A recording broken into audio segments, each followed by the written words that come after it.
We are going to unravel a breakfast. Actually, we're going to unravel two breakfasts so that we Nice. can truly understand this whole thing about protein and carbohydrates and why some people aren't losing weight because of what they think they're eating is healthy. That's what we're unraveling today. This is big.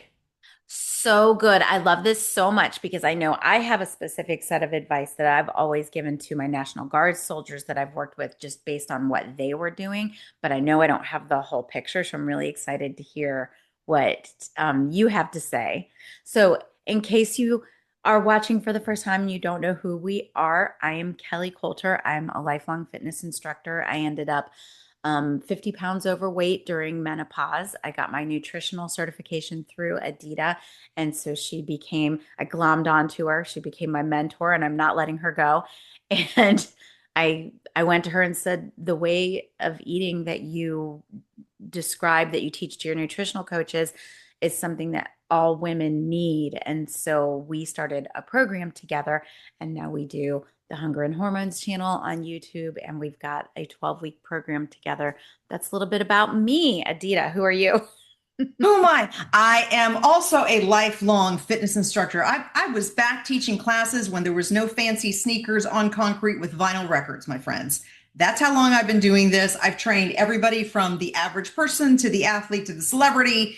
I've written a couple of books, but at the end of the day, I just want to make people happy and healthy and just ready to go. And we should never be like dwindling down on energy or dwindling down on muscle. It really is not complicated, but unfortunately, a lot of companies out there have made it complicated. So we are here to unravel this puppy. And I think that's one of the things that we do talk about a lot is we're kind of pro real food, pro food as medicine, and anti big pharma if it can be helped, and anti big food. So, Mhm. all right. So tell me more about what we're doing today. Okay. So I met with somebody in our Fullness Fix group, and she was complaining that she hasn't lost weight and she doesn't understand why. So usually my comment is, okay, tell me what you ate yesterday. The minute I say that, everybody always says, I ate great. I don't understand what's going on. That's the always. It doesn't matter when I ask the question. But here's the cool thing. So she described her breakfast. Okay. Her breakfast: half a cup of oats, a banana, and protein powder. Okay. So, considering what we teach, and we're trying to teach people to eat a little bit more protein, especially after 40, you have to eat more protein. No ifs, ands, or buts about it. You look at that and you listen to it and you go, well, that sounds pretty good. What do you think, Kelly? That breakfast? So according to the advice that I have given in the past to my National Guard soldiers, a lot of them were men, so it's different than women. That would be a little carb heavy for what I would say, because I kind of tend to combine the idea of definitely real food with the idea of balancing out your insulin levels so that you're steady throughout the day. And so for me and the men that I've worked with in the past, that's worked best if I've just said no carbs before like 1 o'clock. Okay, so now let's take a step further. So, when someone says protein powder, what do you assume? If I say I put a scoop of protein powder in there, what do you assume? Well, I assume it's going to give you more protein, but I also, there are a couple ingredients in a lot of powders that I worry about. Whey is in there. So if it's whey protein powder, that's made from dairy, which is going to process it as sugar. So I don't love that. Also, I have found that when people rely a lot on protein powders, that they end up with digestive issues because it's too much intense dairy. It's like whatever they're stripping out of the dairy to just have the whey protein, it's too much for the system. Mhm. And then there might be artificial sweeteners in a protein powder to try to keep the calories down. I can't even tell you right now. I feel like the proud mother hen. You answered everything so eloquently. Star pupil right there. I mean, I was expecting you to say what like a normal person would say, but you didn't. But anyways, here. I want to break this down for you. Okay, so this was half a cup of rolled oats, 27 Which carbs, old fashioned. old-fashioned Okay. flat rolled oats, All okay? right. 27 carbs, 5 protein. One banana, 27 carbs, 1 protein. Then I'm just going to call it a random protein powder. just so that, it's random. 6 carbs, 10 grams of protein. So now when you do the math, this is what I'm talking about. People do the math. The math is 60 grams of carbs and 16 protein. That is there a ratio you like for a meal to be at? Well, ideally we need to have, I always say that when you're first starting out, because remember, we're all individuals. So I always call it like the midpoint. So the midpoint is approximately 40% protein, 40% carbs, and 20% fat. Okay, approximately. But So ideally, you want the protein and the carbs to be equal because they have the same amount of more or calories in less. them. But here's the thing: when you're kicking off your day, if you're going to have breakfast, I don't know, it's 6 a.m. and you can't get to lunch until 1, your breakfast should be all protein, all fat, because you need it to sustain you, right? Because if not, what happens? So this particular 60 grams of carbs, 16 protein, and this particular person, she gets hungry not that long afterwards. Yeah. And so then she eats more. She eats something else. She needs a little snack, a little nosh, right? Yes. And I get it, because the thing is those carbs, they're not being sustained since it's 60 grams of carbs. That 16 of protein is not sustaining 60 grams of carbs. So that food is metabolizing very quickly. Yes. So yes, you're going to get hungry. It's not going to hold you. Okay. So this is kind of like the average person. So sometimes I think we just have to do the math.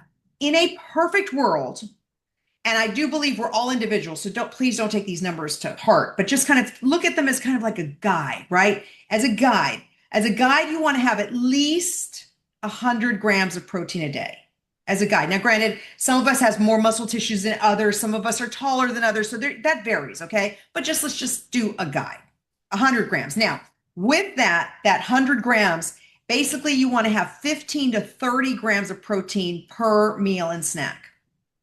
Okay. Makes a lot of sense. Now, I want to give you another one here. And this one is mean. Interesting. So for those of you who don't know me, Adita is OCD about her food. When I originally started in fitness, I was originally into the bodybuilding and the weight training and all that kind of stuff. And then I was traveling so much that I was going to school for exercise physiology, but my mentor said to me, why don't you homeschool? Because that way you can travel and teach people and do all that kind of stuff. So then I took a 90-degree turn and I went to holistic nutrition. And as I was doing my holistic nutrition, I would start to change my food. And as I changed my food, I had more energy, I had more muscle mass. It was like cool. It was like, wow, this is incredible. The food is doing me great. So I am very concerned about my food. So recently I was talking to my nutritional guru and he said, you really need more protein. Now that you're older, you got to make sure you're getting in more protein. And I'm like, look, my breakfast is perfect. So let me just discuss my breakfast, shall we? Let's discuss this. I, Adita, have it's a quarter cup of muesli cereal. So muesli is not a manufactured cereal. It's basically rolled oats, sesame seeds, pumpkin seeds, sliced almonds, all this kind of stuff just thrown in there. Like if you threw it on the table, you could identify everything. It's not like a big old manufacturer. The Swiss eat that. But I like a little bit because I like that grittiness. Okay. On top of that, I place goji berries, walnuts, pumpkin seeds. You're just taking all the stuff and you're just putting it in like a bed in your bowl. I put it in a bowl. I like to have like cereal. Like I've always liked cereal, but I'm not going to eat the junky cereal. So I've kind of created my own, right? Okay. So this is original. So I was doing the muesli, goji berries, walnuts, pumpkin seeds, shredded unsweetened coconut, and cacao nibs, right? And in my mind, there's a lot of nuts and stuff going on there. I should be doing okay, right? So when I did the math. You didn't tell us what you're putting on top. I interrupted you. Just a little bit of coconut milk. Thank you. Okay. So you put all of that stuff in a bowl. You make like your own little cereal and then you cook them all. No chia seeds? No, I haven't been putting chia seeds in this one. But this is about to change though. So hold on. Okay. So I did the math to that. So I was having and this is me talking to my nutritional guru and I'm like, I'm fine. I have plenty of protein in there. I got walnuts and all this. I'm doing good, right? 14 grams of carbs and 19.5 of protein. Okay. And so his comment to me is that for a woman my age, that I need more protein in my breakfast. He goes, you really need to up that. You need to up that. He goes, I want it 30 or higher for breakfast. He goes, because that'll sustain you for your day. And he knows me very well. So he's like, you're running around like crazy and you're doing all these things. You need to kick off with much more protein. Okay. So that's where it started. So then I added a little scoop of collagen powder and a little scoop of the protein powder that I use, which is actually his protein powder, which is basically pulverized nuts and seeds. And that's where the chia seeds come in. The chia seeds are all in that powder. Okay. So it was 9 grams of protein from the collagen with no carbs and 18 grams of protein from the protein powder with 2.5 carbs. So now my breakfast has now augmented, and it is at 16.5 carbs and 46.5 protein, baby. Nice. Okay. So a couple questions. Yes. Can your body process 46 grams of carbs from one meal? Carbs or protein? Sorry, proteins. Protein. Yes, it can. And sometimes you hear people say like there's no use in getting more than like a certain amount in one meal because but this is all plant-based. Our body breaks down plant different than animal. If I sat there and I had, what was it again? 46 grams of animal protein, I'd probably feel like really full and I'd be exhausted because it would take so much energy for my body to metabolize and digest that. Nice. Okay. So, but this is plant-based, so it's different. So I can metabolize it. And honestly, now I feel great. My workouts have been better. It's been like, I've been doing this. Him and I spoke about, I think it's been 2 months that I've been on this kick with my cereal. And I feel fantastic. And I don't want anything else. Like sometimes I'll have eggs with avocado. And I'm kind of like, that didn't do it for me. I want my cereal. Okay, so how many eggs would you have to eat to get 46 grams of protein?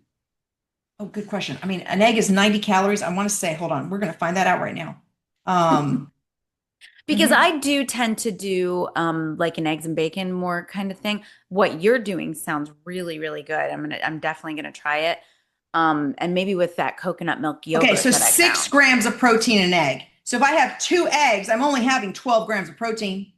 Oh, wow. I could not eat more than 3 eggs. No, and remember too that again, it's animal based. So eggs are animal based. So if I had, I don't know, bodybuilders do it sometimes, but not the average person. If I had like 5 eggs, I would be like, I'd be heavy. I'd be exhausted. I wouldn't be able to function in the morning for a while. I'd need a nap.